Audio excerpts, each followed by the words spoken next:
Hello dear students, तो unit 11 alcohols, phenols and ethers का exercise question number 11 को आज हम इस वीडियो में सीखने वाले हैं। चलिए फिर शुरू करते हैं आज की अपनी ये वीडियो। देखिए क्वेश्चन नंबर 11 है, आपको कुछ इस तरह से दे रखा है, write the mechanism of hydration of ethene to yield ethanol. पहले इस तरह से आप समझिए भाई, हमारे पास कौन है ये CH2 double bond CH2।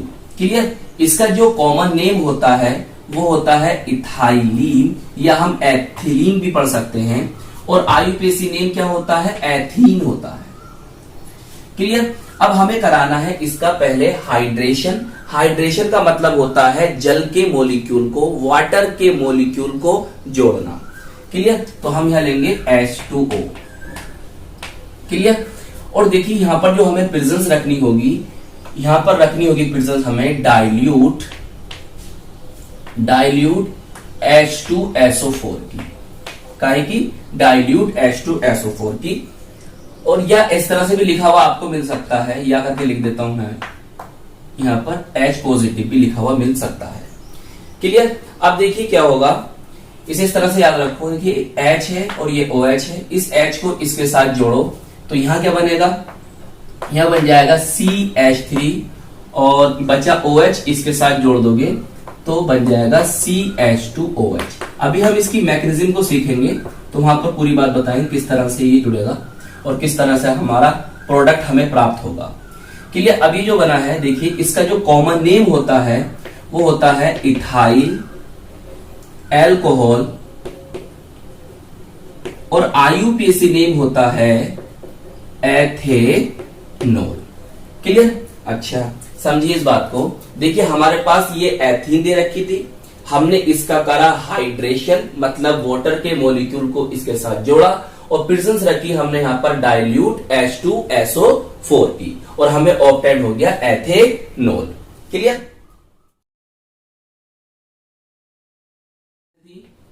CH2 double bond CH2 ये हमारा एथीन है, और हमें कराना है इसका हाइड्रेशन, जल के मॉलिक्यूल हमारे आ गए, और in the presence of dilute H2SO4।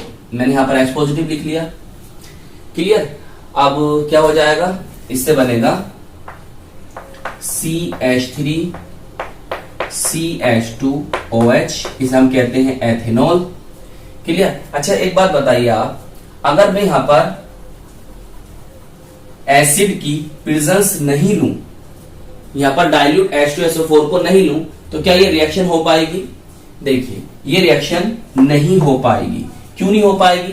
ये हमारा कौन है, एथीन है, जो कि कौन है, एक एल्कीन है।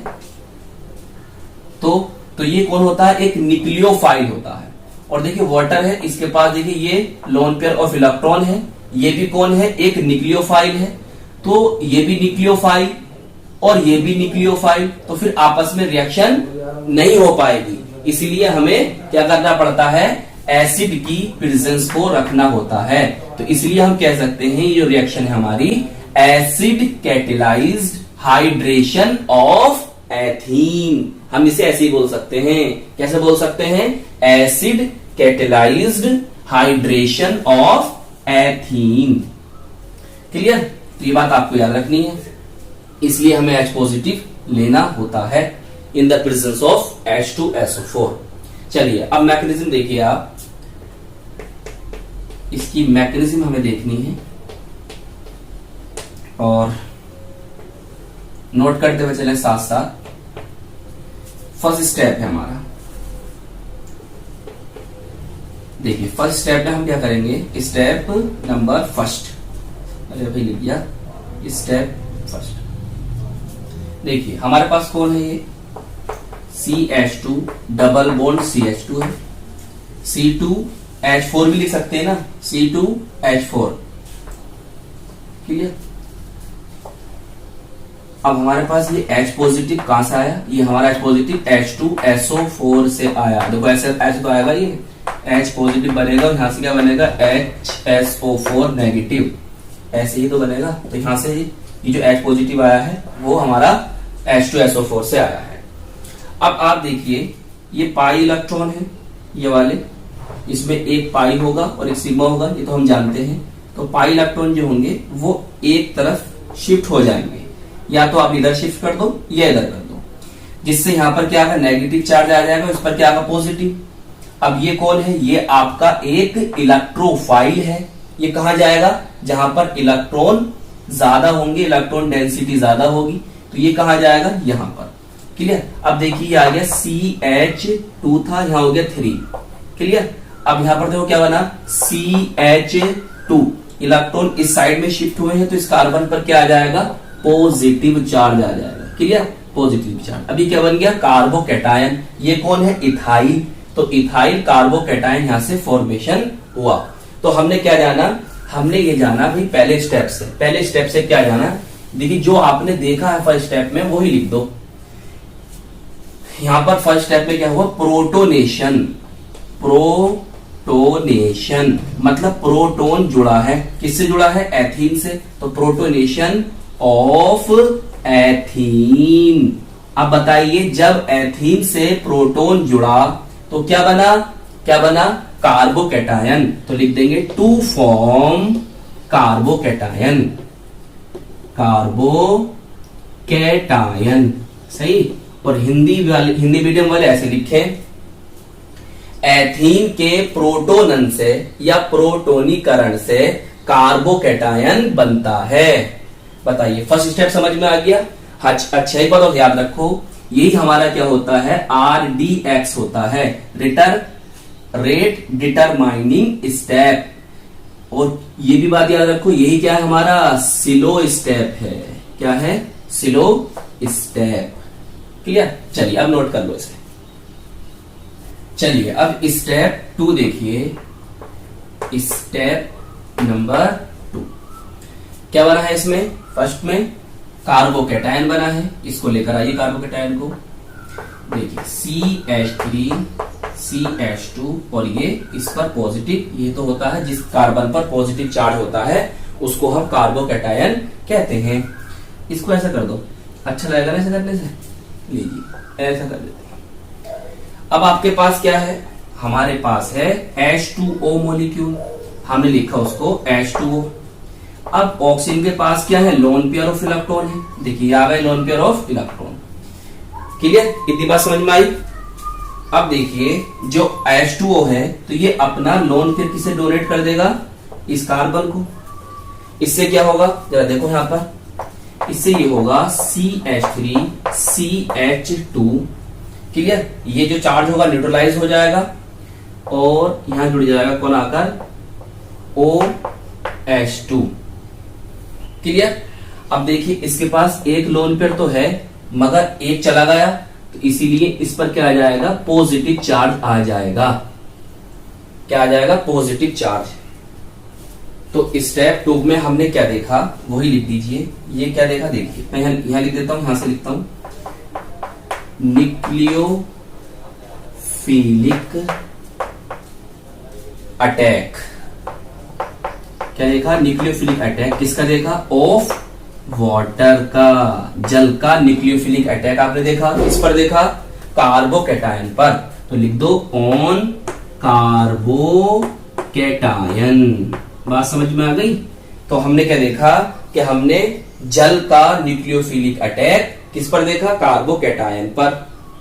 तो हिंदी मीडियम वाले इस तरह से लिखें, कार्बोकैटायन पर जल का नाभिक रागी आक्रमण। क्लियर। जल कौन है, न्यूक्लियोफिलिक रिजेंट होता है, नाभिक स्नेही अभिकर्मक होता है, और इसने किस पर अटैक करा, कार्बोकैटायन पर। यही तो हमने देखा और स्टेप 2 में हमने यही लिख दिया। चलिए इसे भी नोट कर लीजिए। देखिए अब स्टेप नंबर 3 करते हैं जो कि फाइनल स्टेप है। क्लियर। ये फर्स्ट स्टेप को मैं रफ कर देता हूं। देखिए स्टेप 3। अब इसमें क्या होगा देखेंगे। देखिए हमारे पास ये बना है, अब हम इसे लेकर आते हैं। हम इसको देखिए इस तरह से लिख रहे हैं, CH3 single bond CH2। Clear. O यहां पर हम दिखाया H और ये H, यहां पर 2 H थे ना, इनको हमने ओपन कर दिया इस तरह से। क्लियर। इसके पास ये दिखा दो लोन पेयर ऑफ इलेक्ट्रॉन है और यहां पर पॉजिटिव चार्ज है। क्लियर। लीजिए इसे भी सर्किल बनाते हैं इसको। बताइए इतनी बात समझ में आई। अब क्या होगा, देखिए ऑक्सीजन कौन है, ऑक्सीजन मोर इलेक्ट्रोनेगेटिव एलिमेंट होता है और मोर इलेक्ट्रोनेगेटिव एलिमेंट पर पॉजिटिव चार्ज का होना अच्छी बात है या गंदी बात है? ये तो गंदी बात है। फिर क्या होगा, तो देखिए फिर क्या होगा, फिर ये होगा कि देखो ऑक्सीजन और हाइड्रोजन बीच में बॉन्ड है, यहां भी ऑक्सीजन और हाइड्रोजन बीच में बॉन्ड है, तो ये जो बॉन्ड है शेयरिंग बॉन्ड, जो शेयरिंग इलेक्ट्रॉन है वो क्या हो जाएंगे, ऑक्सीजन की तरफ शिफ्ट हो जाएंगे। क्लियर? जिससे क्या होगा, जिससे ये होगा, देखिए ये जो दोनों इलेक्ट्रॉन थे वो कहां चले गए, ऑक्सीजन के पास, तो ये क्या कौन बना, ये बना आपका H पॉजिटिव। तो इसका मतलब ये हुआ कि ये यहां से H पॉजिटिव के रूप में बाहर निकल जाएगा। क्या ग्रुप में निकला, H पॉजिटिव। और हम H पॉजिटिव को क्या कहते हैं, प्रोटॉन कहते हैं। क्या कहते हैं, प्रोटॉन। अब देखिए क्या क्या बनेगा, ध्यान समझो, देखिए CH3 CH2 single bond O। Clear? ये जो था ये H यहां पर आ गया। इसी तरह अगर आप चाहो तो भाई ये लोन पेयर इसके पास वापस आ गए और ये लोन पेयर आ गए, यहां से क्या हुआ, H पॉजिटिव निकल गया। तो इससे क्या पता चलता है कि जो एसिड जो हमारे कैटेलिस्ट होते हैं वो रिएक्शन के बाद ऐसी कैसी बच जाते हैं। देखिए हमारे जो ऐसी कैसी क्या हो जाते हैं, सेव हो जाते हैं। हमने यहाँ पर एसिड को लिया था ना H पॉजिटिव को, अब देखो यहां से H पॉजिटिव यहां से निकल गया एज इट इज। बोलिए समझ में आ गई? अब आपने इस थर्ड स्टेप में क्या देखा, हमने ये देखा कि इसमें से प्रोटॉन निकला है, तो मतलब हम H पॉजिटिव को प्रोटॉन कहते नहीं कहते, तो यहां से प्रोटॉन निकल गया, तो यहां पर हो गया डी प्रोटोनेशन। क्या मतलब हुआ, डी प्रोटोनेशन। किसका हुआ, इसका हुआ। क्या बना, डी प्रोटोनेशन से क्या बना, टू फॉर्म कौन है, एथेनॉल। क्या बन गया, एथेनॉल। क्लियर? तो हम हिंदी में लिखना चाहें तो इस तरह लिखेंगे, विप्रोटोनन से या विप्रोटोनीकरण से एथेनॉल बनता है थर्ड स्टेप में। क्लियर? तो बताइए स्टेप फर्स्ट, स्टेप सेकंड और स्टेप थर्ड, इस तरह से हमारी एथीन से एथेनॉल की रिएक्शन की मैकेनिज्म यहां पर हो जाती है कंप्लीट। चलिए इसे भी आप नोट कर लीजिए।